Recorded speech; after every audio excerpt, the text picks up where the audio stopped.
सास बहू और ताबीज। सुप्रिया का रोज किसी न किसी बात पर अपनी बहू तारा से झगड़ा होता ही रहता। दोनों स्वभाव से जिद्दी और अड़ियल थे। दोनों में से कोई भी एक दूसरे के आगे झुकना नहीं चाहता था। फिर एक दिन, तारा कहाँ मर गई थी तू अभी तक? सुबह से शाम हो गई, घर में इतना काम पड़ा है, ये सब छोड़कर कहाँ मौज मस्ती करने गई थी? आपके घर के सारे काम करने का मैंने ठेका नहीं ले रखा। आप भी तो अपने दोस्तों के साथ किटी पार्टी करने जाती हैं, तब तो मैं आपको नहीं टोकती। अरे मैं तेरी सास हूँ, तू मेरी सास नहीं है। सास है तो क्या मुझे चैन की सांस नहीं लेने देंगी आप? बहुत जबान चलने लगी है तेरी आजकल। आने दे मेरे बेटे को घर पर, फिर देख तेरी कैसे क्लास लगवाती हूँ। आपके पास और काम ही क्या है? बाहर पड़ोसियों से मेरी बुराई करना और घर में पति से। हाँ तो अब तेरा काम भी तो ऐसे ही होते हैं ना। तारीफ के लायक कोई भी काम किया है तूने आज तक? बस जुबान चलवा लो, कैंची से भी तेज चलती रहती है। सिर्फ जुबान ही नहीं, हाथ पैर भी चलते हैं, जिनकी वजह से आपको घर में इतनी सफाई देखने को मिलती है, वरना आपको तो अपनी किटी पार्टियों से फुर्सत नहीं मिलती। तो कहना क्या चाहती है? घर का क्या सारा काम तू खुद अकेले करती है? तो और क्या नौकरानी करती है? इसी तरह तारा और सुप्रिया में आए दिन लड़ाई होती। दोनों के दिन की शुरुआत ही एक दूसरे से लड़कर शुरू होती और लड़कर ही खत्म होती, मानो ये अब उनकी दिनचर्या का हिस्सा बन चुकी हो। शाम को तारा का पति वैभव घर आता है। वैभव को देखते ही उसकी माँ सुप्रिया उसके पास आती है और कहती है, बेटा वैभव, अच्छा हुआ जो तू आज जल्दी घर आ गया। देखना तेरी बीवी सुबह से मुझसे लड़ी जा रही है। माँ की बातें सुनकर वैभव तारा को जोर जोर से आवाजें देने लगता है। क्या हुआ जी, इतना चीख क्यों रहे हो? तारा, तुमने आज फिर माँ से लड़ाई की? अरे लड़ाई मैंने नहीं की, शुरुआत पहले इन्होंने की थी। समझा दीजिए अपनी माँ को। मुझे कहीं भी आते जाते टाइम टोके नहीं, वरना मैं अपना सामान बांधकर मायके चली जाऊंगी। इतना कहकर तारा वहां से चली जाती है। ये सब क्या चल रहा है माँ? किसी दिन मैं आप लोगों के चक्कर में जरूर पागल हो जाऊंगा। आप लोग कभी प्यार से क्यों नहीं रहते? अरे वो हमेशा मेरी बातों का उल्टा जवाब देती है बेटा।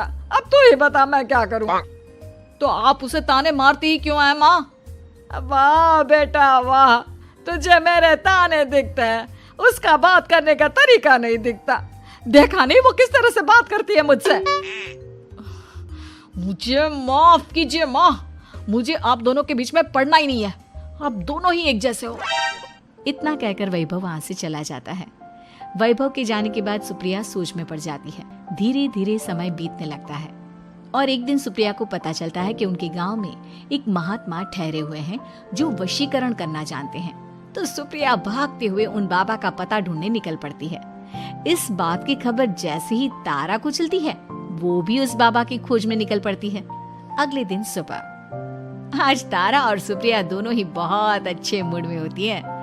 ना सुप्रिया तारा को देखकर कोई ताना मारती है, ना तारा अपनी सास से बेवजह उलझती है। दोनों मिल बांट कर रसोई में काम करती हैं। भाई तारा, जरा मुझे वो चाय पत्ती पकड़ाना। ये लीजिए माँ जी, क्या आप मेरे लिए भी चाय बना देंगी? अरे हाँ हाँ, क्यों नहीं। इसी तरह दिन बीतते हैं और दोनों का रिश्ता भी निखरने लगता है। ऐसे ही देखते 3 महीने बीत जाते हैं। आजकल ये मैं क्या देख रहा हूँ? अचानक आप दोनों के बीच इतना प्यार कैसे हो गया? एक दिन था जब कभी माँ आप तारा को ताने देते देते नहीं थकती थी, और तारा तुम पहले तो कितना उलझती थी माँ से।